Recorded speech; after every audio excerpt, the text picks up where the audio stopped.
गुरु कभी भी अपने शिष्य को या भगवान के शरणागत को बीच भंवर में नहीं छोड़ते। गुरु कभी भी भगवान के शरणागत को इस संसार में भटकने नहीं देते। गुरु तो वो महान आत्मा है जो हमें इस संसार से पार लगाने के लिए सदा सर्वदा प्रयास करते रहते हैं।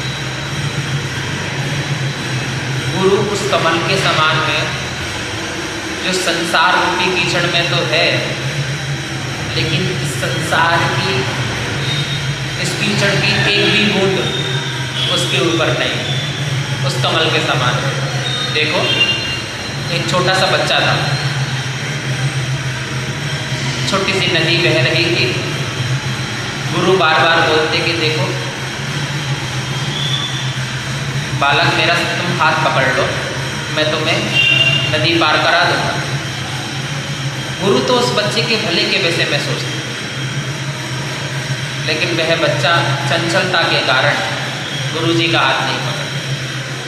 गुरु जी फिर कहते, देखो समझो मेरी बात, तुम मेरा हाथ पकड़ लो। लेकिन वह बच्चा फिर भी गुरु जी का हाथ नहीं पकड़ता।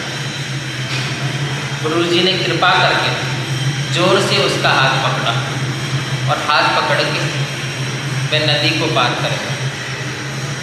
और नदी पार करने के बाद बच्चे को गुरु जी डांटते, तुम मेरा हाथ पहले पकड़ लेते तो मैं तुम्हें कब का पार उतार देता, लेकिन तुम मेरा हाथ पकड़ ही नहीं रहे थे।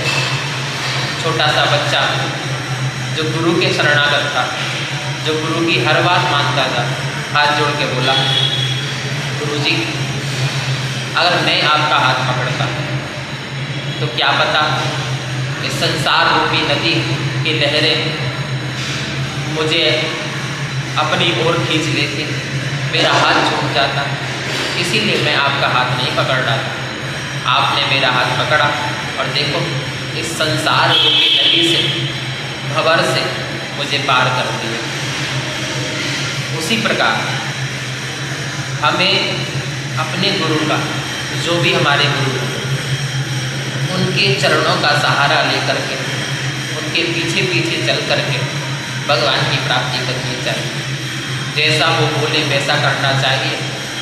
अपने आप को उनके चरणों में समर्पित कर देना चाहिए, क्योंकि ये संसार में हम भगवान को स्वयं पाएं